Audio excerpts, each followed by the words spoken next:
Hello.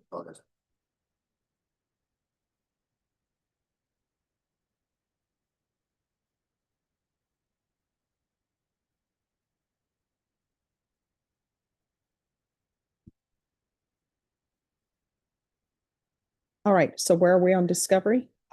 Judge, we've got most of our discovery already. This is our first setting, and I know the state wants to talk to the complainant in the case, and that's where we're at. So we're looking for a relatively short reset. All right, 3 weeks. Yeah, that's ideal. All right, Ms. Ferguson, I need a 3-week reset for a potential disposition. I'm sorry, when? All right, we'll see you back on April 6th. Sounds good, Judge. All right, thank you. Thank you. I'll set up a video call with you. Thank you.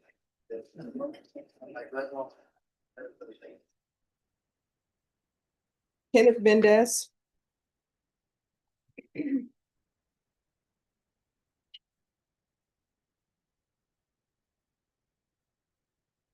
Court is calling 2025 CR 014219, State versus Kenneth Renee Mendes. Can our parties announce? Martin Getter, attorney for Kenneth Mendes. And are you Mr. Mendes? Okay, I'm sorry? I'm good. How about yourself, Jim? I'm doing great, but are you Kenneth Mendes? Oh, yes, I'm sorry. I said, how am I doing?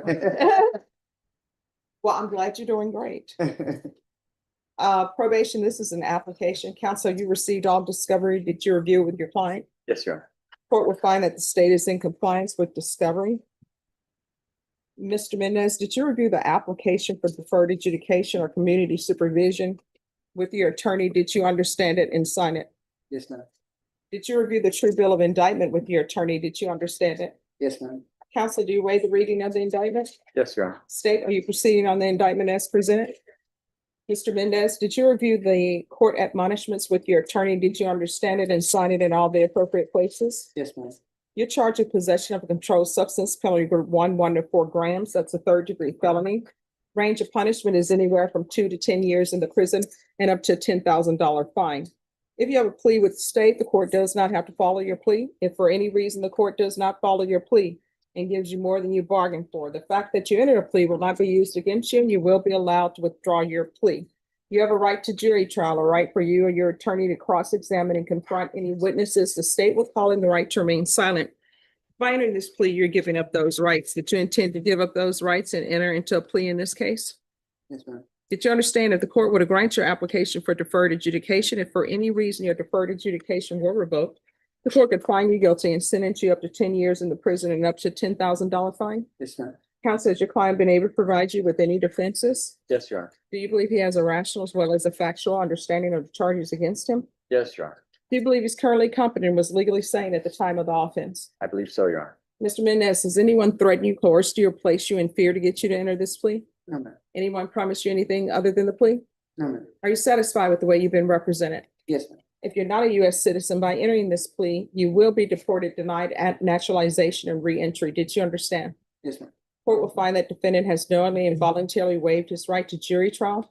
Did you review the plea bargain page with your attorney? Did you understand it? Yes, ma'am. According to the plea, state is asking that your punishment be assessed at 3 years in the prison. There's a $1,000 fine. They're opposed to your application for deferred adjudication and community supervision. They're taking in consideration 2025 CR 014218. Did you understand that to be the plea? Yes, ma'am. Defense? Yes, Your Honor. State? Did you review the waiver of appeal paragraph with your attorney? Did you understand it and sign it in both places? Yes, ma'am. By signing that, you're waiving your right to appeal. The only items that can be appealed are written pretrial motions that have been filed, heard, and ruled upon by the court. Did you understand? Yes, ma'am. Counsel, are there any such motions? No, Your Honor. Into the offense, how do you plead? Guilty, not guilty, or no contest? Guilty. State, any evidence? Yes, Your Honor, sheet offers sleep with good warning now. Any objection? No objections. Did you review the waiver and stipulations with your attorney? Did you understand it and sign it in all the appropriate places? Yes, ma'am. Again, did you understand you have a right to jury trial, right for you or your attorney to cross-examine and confront any witnesses? The state will call in the right to remain silent.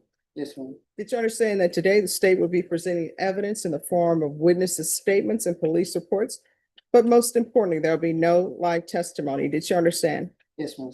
Court will find that defendant has knowingly and voluntarily waived and consented to stipulation of testimony and stipulations. Court will accept into evidence States Exhibits 1 and attachments. Court has reviewed the same. Court will find there is sufficient evidence to find you guilty. Court will defer finding of guilt as you apply for deferred adjudication. Are you proceeding with sentencing? Your Honor, we can't waive a PSI. All right, anything you wish to say on behalf of your client? Your Honor, he is 39 years old, and first I'd say he does accept responsibility for this.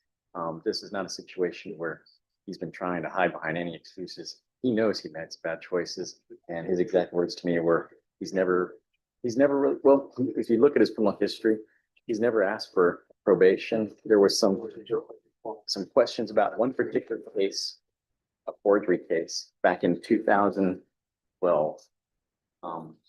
In the criminal history, it indicated that he had a reputation, but he was telling me that he actually never was released from Bexar County custody. He wound up getting revoked several months after he was placed on the deferred adjudication. But he wanted to make sure, he was telling me to look that up because he said that he has never before asked for probation, but he's at a point in his life as 39-year-old man where he understands he's at a crossroads. And what he also understands is that he just does not want to have to deal with this lifestyle. He's hoping that with all respect, that he would give him the opportunity to show that he can be successful on deferred adjudication. He's open to treatment. He wants to go to lifetime recovery. He's trying to, as best he can, make plans for himself. He's been on the waiting list actually since he's been in custody for several treatment programs here. Unfortunately, he just hasn't been able to get into those, but he has been asking about them. And I do believe he would be a good candidate for the deferred adjudication, especially at this point in his life when he desires some rehabilitation. All right, State. Your Honor, based on the criminal history of Mr. Mendes, I don't feel that he is proper. He has several convictions. He has 2 less than a gram cases where he did respectively, he got a 1244 under 1 and then did a trip for TBC. He also has that forgery defense mentioned, which is a state jail as well as 2 misdemeanors. Regarding the statement of him never being released, I do see here on that forgery case, he did get an MTR and it included some technicals in the new number 1. And I can confirm whether he was even released under that case as well, just so that it is.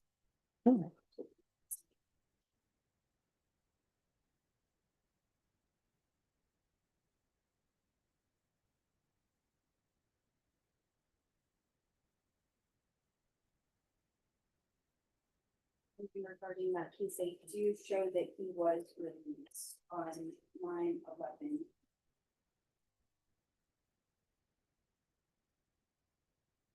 I'm sorry, 11/6/2014.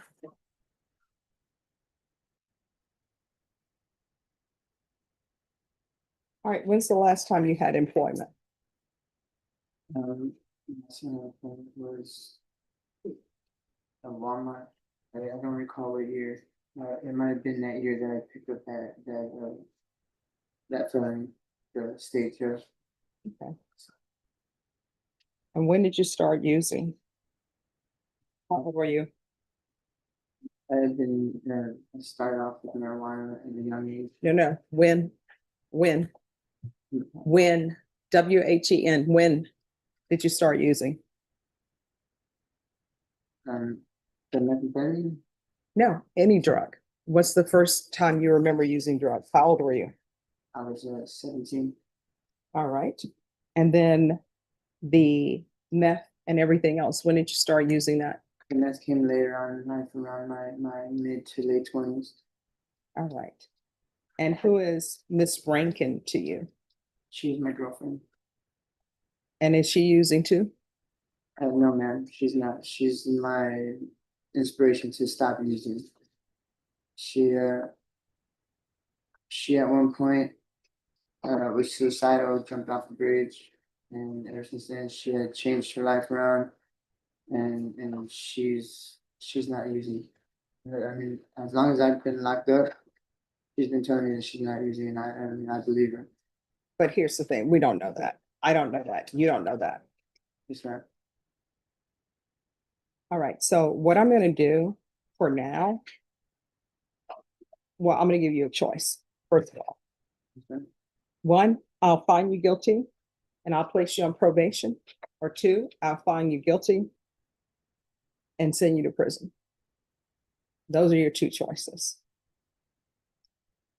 But I don't think you should be having contact, or at least in-person contact, with Miss Rankin at this time, because usually people that are in the throes of their addiction, when a person is with them, especially if it's the girlfriend or whatever's going on, they're in the throes of their addiction as well. And the fact that you're telling me she's told you she's not using and you believe her tells me that at some point in her life with you, she's been using as well. Yes, ma'am. All right. So there's not going to be any in-person contact with Miss Rankin. Yes, ma'am. So do you want probation? Yes, ma'am. All right. All right, this is what the court is going to do. The court is finding you guilty. The court will sentence you to 3 years in the prison, suspended and probated for 3 years. There's to be regular reporting by Zoom or in person, regular random UA. In custody, there's to be a referral to felony drug court counsel. They'll be able to see him before the week is out. There's to be a TAP evaluation. That's going to be out of custody, follow all recommendations.